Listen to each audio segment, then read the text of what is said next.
Johnny Gill was born to be an entertainer. The Washington, D.C. native never took voice lessons and learned how to play the guitar, drums, and keyboards by ear. Throughout his career, he has performed with several musical acts, including Stacy Lattisaw, New Edition, and LSG. His solo career even earned him a Grammy nomination. But despite all of his success, the world is way more fixated on his personal preference. Behind every good man is a good woman, but beside every man is a great woman. Within a span of a few years, the media went from asking him about the special ladies in his life to questioning whether he was getting his back blown out by Eddie Murphy.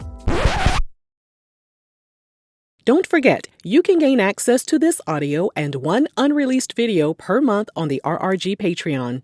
Details are in the description box. Now, grab some popcorn and let's get into today's video.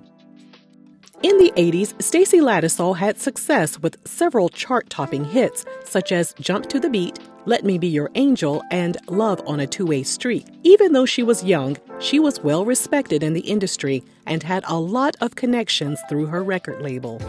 She was the one who encouraged her childhood friend, Johnny Gill, to pursue a music career. He told AP News that Stacy talked to the president of her label, and he said he wanted to hear Johnny's voice. On a $29 tape recorder, Johnny recorded a couple of songs, and the label signed him right away. He released his self-titled debut album in 1983, and he and Stacy released a duet album entitled Perfect Combination in 1984. Their album was well received, but Johnny was cautious about being typecast as Stacy's singing partner. During a 1985 interview with the Washington Post, he said every time he walked down the street, people would say, "It's Johnny Gill. He sings with Stacy Lattisaw." He said he didn't mind the comments too much, but he added, "I want to be Johnny Gill, period. Right now we're trying to establish me as a solo artist."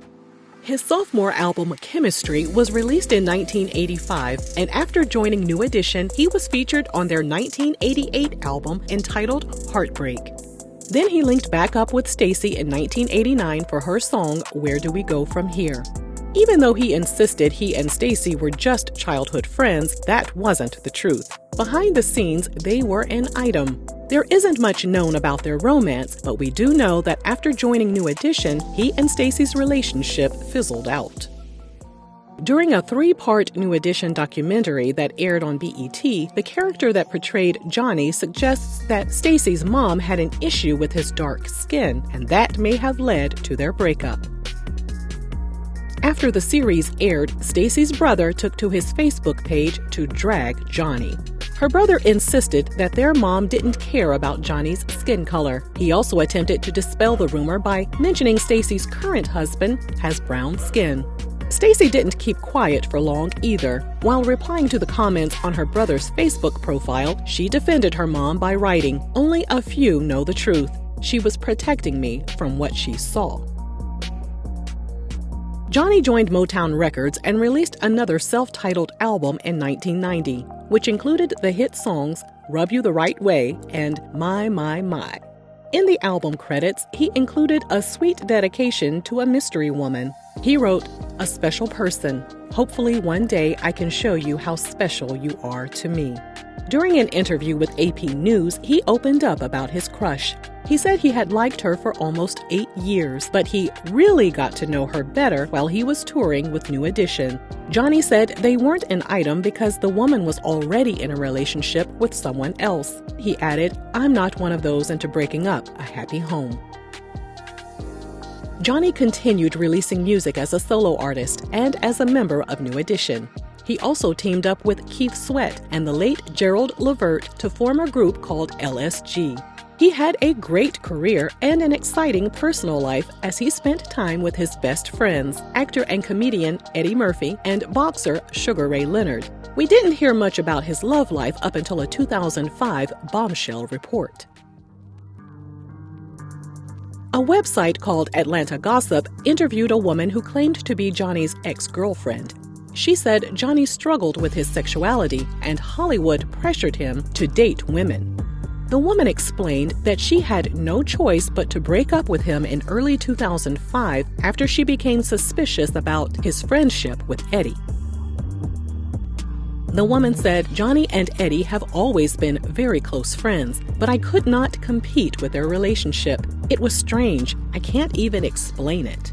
Their breakup also came just a few months before Eddie's then-wife, Nicole Murphy, filed for divorce after 12 years of marriage. Other sources told the website Johnny had actually moved into a guest house on Eddie's property.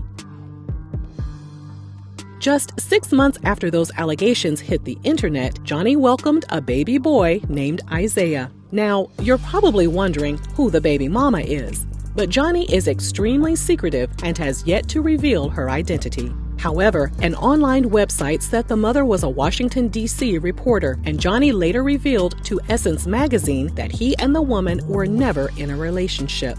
The mystery surrounding the birth of his child and the fact that the child's mother was unknown led to even more questions about his love life. The rumors reached a frenzy, but Johnny ignored all the chatter and began dating a woman named Carissa Rosario in 2008. They got engaged 3 years later. During an interview with The Breakfast Club, Johnny opened up about how the gay rumors started to affect his relationship.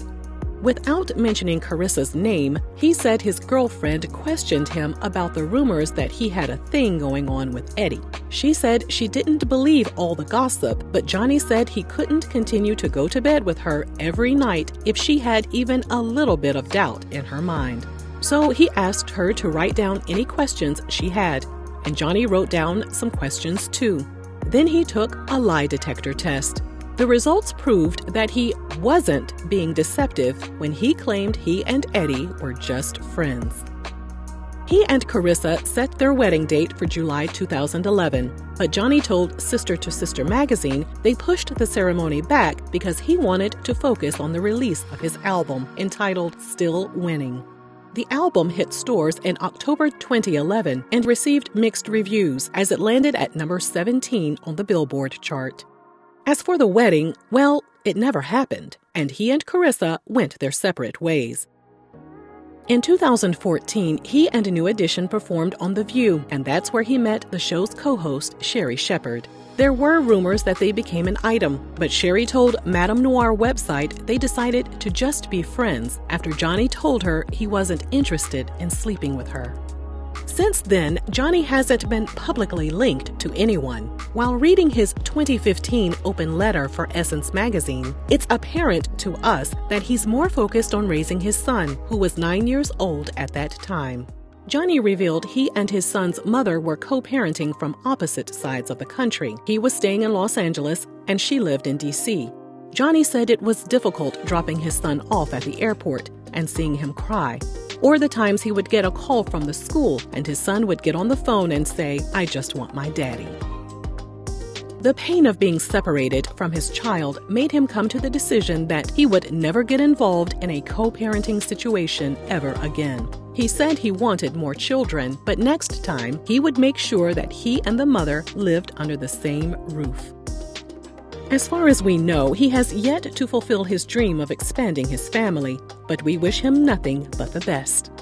Let us know your thoughts on Johnny Gill's love life, and thanks for watching Real Reality Gossip.